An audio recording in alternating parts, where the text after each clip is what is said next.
Dans cette nouvelle vidéo, on regarde l'astuce qui permet de ne plus voir les points d'ancrage de l'échafaudage après avoir taloché la finition sur une isolation thermique par l'extérieur. Si tu découvres cette chaîne, tu vas trouver des méthodes et des astuces uniques qui vont te permettre d'avancer dans tes travaux de façade. Alors je t'invite à t'abonner et active la cloche pour ne rien rater. Pour réussir tes travaux de façade, tu dois passer par la mise en place d'un échafaudage. Cet échafaudage, tu dois le fixer, l'ancrer solidement afin qu'il ne bascule pas au premier coup de vent ou sous l'effet du mouvement occasionné par le nombre de personnes qui travaillent dessus. C'est aussi et simplement une question de bon sens. Quelques-uns, voire tous les points d'ancrage peuvent se retrouver sur la façade. Regarde comment je procède pour ne plus les voir, même s'ils sont à 1 mètre de tes yeux. L'astuce qui me permet d'être sûr de mon coup se passe au moment de monter l'échafaudage. Cette astuce, elle est valable pour tout type de chantier, de 100 mètres carrés à 50 000 mètres. Si tu fais ce qui va suivre, tu réussiras toutes tes façades et l'ancrage ne deviendra plus un problème. Cette solution va aussi t'aider si tu veux isoler ta maison toi-même. Pour réussir, tu dois impérativement te procurer des pitons d'ancrage d'une grande longueur, au moins 35 cm, comme celui-là. C'est l'une des clés de la réussite du visuel final. Dans un premier temps, tu vas découper des carrés de 30 par 30 dans l'épaisseur de l'isolant que tu dois appliquer sur ta façade. Ensuite, tu découpes des carrés de treillis d'armature 50 par 50 et tu es prêt à commencer à monter ton échafaudage.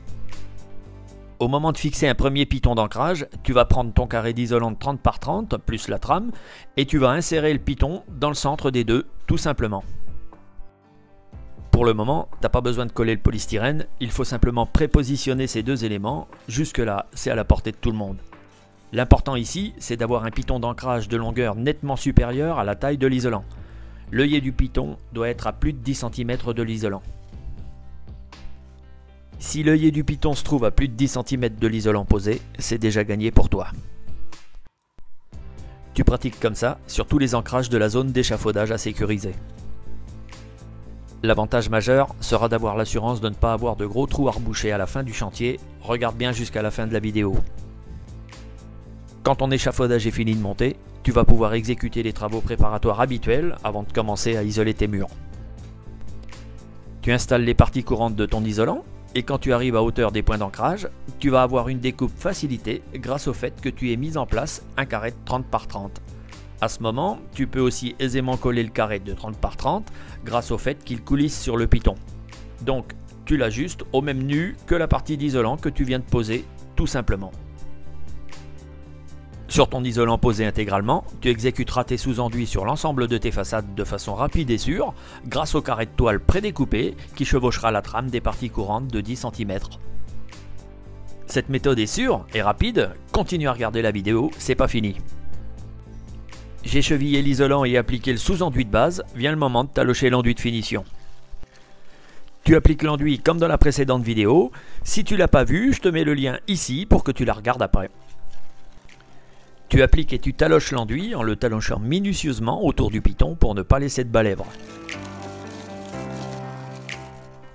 Tu découpes les bords d'enduit et tu laisses sécher. En découpant l'enduit, tu vas avoir un liseré visible à la verticale, c'est normal, il va complètement disparaître après séchage. Tu vois, l'enduit est presque sec, on voit déjà quasiment plus rien.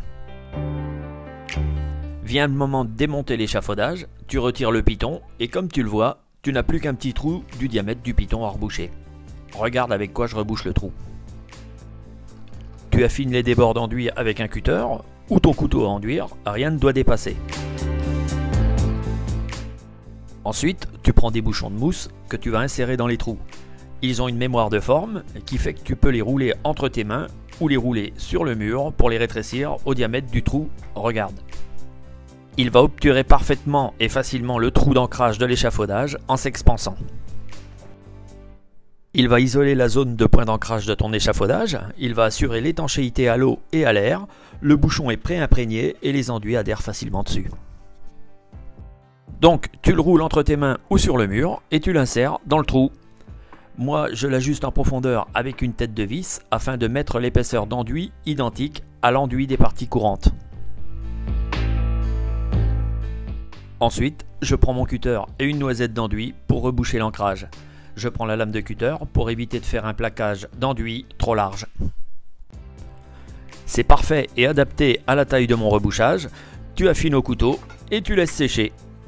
Quelques heures après, il sera impossible de retrouver où était ton point d'ancrage. En général, on rente un chantier une seule fois dans sa vie. Les méthodes et les astuces existent, je partage mes réussites en vidéo.